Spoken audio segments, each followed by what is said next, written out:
Hello, welcome to Culinary Wine Questions. I'm Kirsten Fox, CEO of Culinary Wine Institute, headmistress of Fox School of Wine. I write for the Huffington Post, a blog called Wines to Pair with Life. So I'm in a lot of different, I wear a lot of different hats in the wine industry. And today I am coming to you to just chat briefly about the Millennials effect on our restaurant wine lists and what we're seeing as trends and how to keep up with that. So in light of that, I am going to pour what kind of started showing as one of the first trends that the millennials started to show us was Moscato. So in about 2012, 2010, Moscato started really being popular. And that is kind of one of those first millennial effects on the wine industry. So the millennials themselves, let me pour this. This is out of California.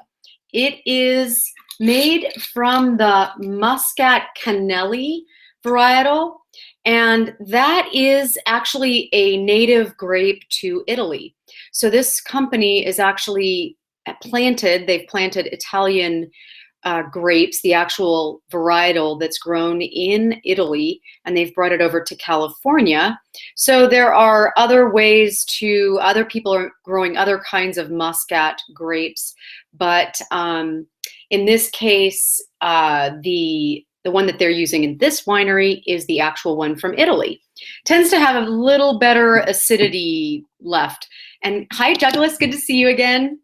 So here is this Muscat. It's got a beautiful little color. Muscat's great. It's got some sweetness to it, so it's not necessarily something that you want to throw back with a main meal, but as an aperitif or just to sip alone. It's also got a lower alcohol content. This is 8.5%.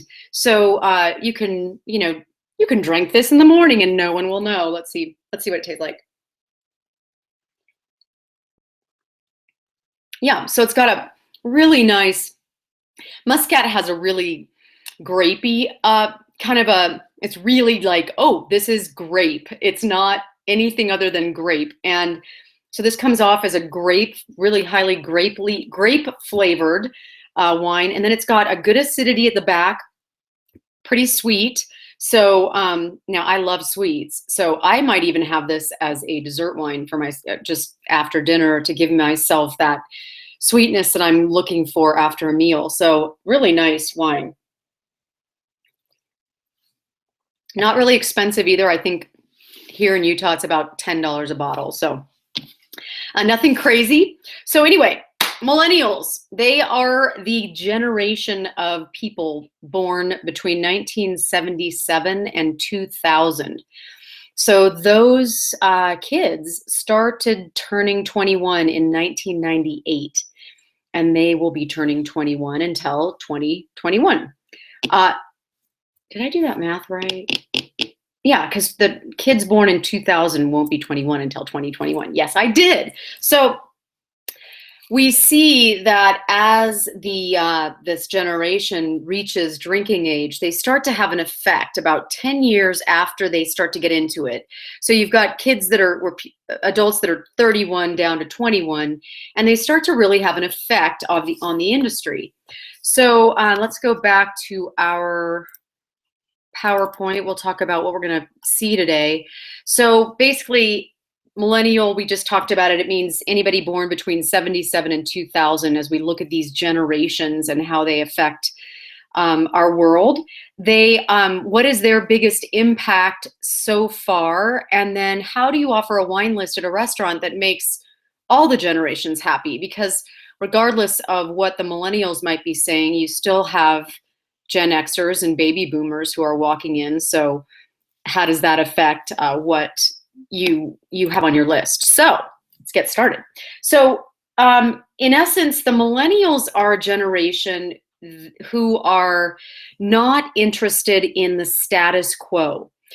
In fact, it's almost like the odder, the better for them.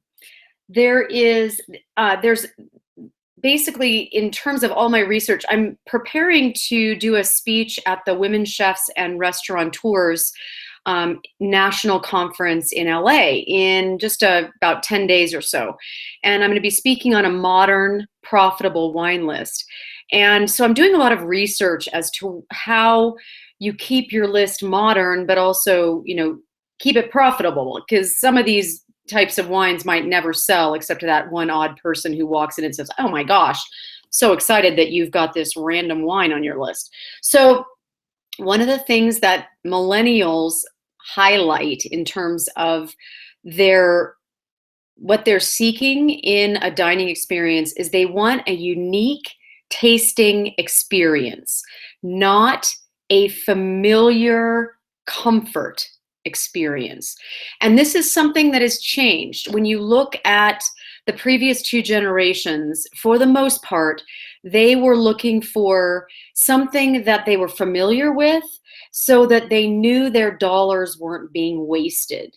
So they typically, when you look at baby boomers, they were looking for trends that were big: Chardonnay, Merlot. These were safe types of wines. And then what happened was the Gen Xers came into the restaurants and they kind of just went along on the coattails of the baby boomers. They were like, "Hey, Chardonnay was good for my mom, probably good enough for me. I'm in." So that really didn't twist the paradigm that restaurants had to work within until these millennials started walking in and wanted these unique tasting experiences. And as you know, if you're in the restaurant industry, the unique tasting experience often goes counterintuitive to profitable at a restaurant, because if you're offering some random wine that you can't sell to except for one person, that's not going to be a profitable part of your restaurant. So you have to walk this thin line between profitable and offering these unique wines. So I heard it well, and if you were on last week's webinar, we talked about stories. That's going to be key in this whole discussion. I heard it, I read an article in Growler magazine, and the article was called "Wine from Weird Places," which I love. But Gretchen Skeskavold, who is the owner of Henry and Son, a Minneapolis retailer, a large Minneapolis retailer, I think she said it best when she said this is about the millennials and what's going on in terms of wine in the world, in the United States now. She said, "The wines are diaries of artists, farmers, climate, and tradition, like notebooks in a bottle," which I think describes what people are looking for now in a wine. They just don't want their grandmother's Chardonnay. They want something that, in fact, there was where is it here? They want not just something new, they want bragging rights. They want to expose themselves to something that they can maybe turn their friends onto, and they can have those bragging rights. It's kind of like finding a new app and getting to tell all your friends about it when you see them. So how do we walk that line between the baby boomer, Gen Xers, and millennials who are all drinking at your restaurant? So my advice is to put together a basic list. And this basic list would be appropriate for what you have in your area. So this may vary slightly from coast to coast, but in the very least, you need a sparkling Brut wine. And I don't care where it's from, a sparkling Brut. You need a light white, a heavy white, an off dry, white or pink, whatever you like. This Moscato would be awesome in that category. A light red, a heavy red, and one dessert wine. And I always suggest port, not a vintage port. I suggest, say, a 10-year tawny port, because that can sit in the refrigerator at the restaurant for months and not go bad. And so you can pour that, a 3-ounce pour of that, and it sits there for months and you won't have to worry about spoilage. So, all right. So then Based on that, that's your framework. And we're actually going to talk about a framework that I suggest for restaurants next week. So we'll talk about what is on that. We'll go over it item by item, and we'll add just a couple more in there to really flesh out that basic list. But if you're going to add wines that are unique, wines that might appeal to these more adventurous drinkers that you're seeing in your restaurant, my suggestion is that you look around at what people are, listen to what people are asking for. Are they asking, do you have any of the new Italian varietals? Is there any place that you've heard of that's new? Ask your servers what people are asking about. Maybe if you've got some wine brokers that come in, some salespeople, ask them what is on the new, what's the forefront. And then make sure that the wines you bring in, don't make it an overwhelming, maybe make it a fifth of your wine list should be these newer wines. If you're not targeting millennials specifically in your restaurant, I'd say about a fifth of your wines might be these really unusual types of wines. But you always want to make sure you serve them by the glass, because they are going to sit there, because a millennial might throw down $12 to $15 for a really cool glass of wine, but they're not going to put down $60 to buy the whole bottle.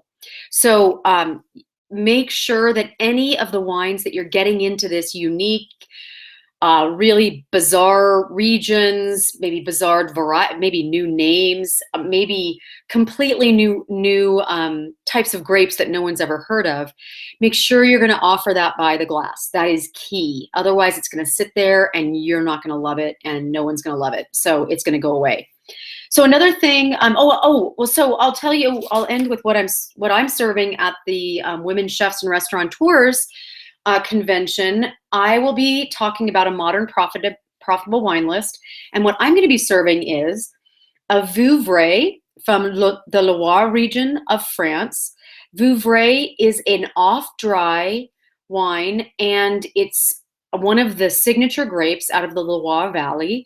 And with the sweetness trend, Chenin Blanc is seen as one of the up-and-coming wines that people will be looking for on a list. I am going to be serving interesting new South African white blend. Africa has been around, they've been making wine since 1685, but not necessarily one of their signature. We've done a lot of blend, and we're going to talk connection to foods. I'll be serving a red Rhone from the Perrin family, and it's from the newest appellation in the Rhone region called Carianne. Carianne, newest appellation, so people would be curious about that, the newest place to say to your friends, I got to taste this wine from the newest appellation in Rhone. And then we're doing, I'll serve an organic Pinot Noir from, of all places, Chile. So talking about how food trends will reflect on wine trends with organic and gluten-free and vegan and all these things that start typically in the food world and then push into the wine world. And then also Chile, it hasn't traditionally been a Pinot, a known Pinot a place to look for Pinots. Can't say that today. So let's all raise a glass. Oh, let's talk about what next week is. So next week, hold this PowerPoint now and then. We are going to talk about my solution for the top 10 absolutely mandatory wine styles. So we today, if you took notes. So well, unique. What the heck? List world, and love as well. Douglas, thanks for reaching out on the. Thanks to all the rest of you who are on the webinar, and cheers. Bye bye.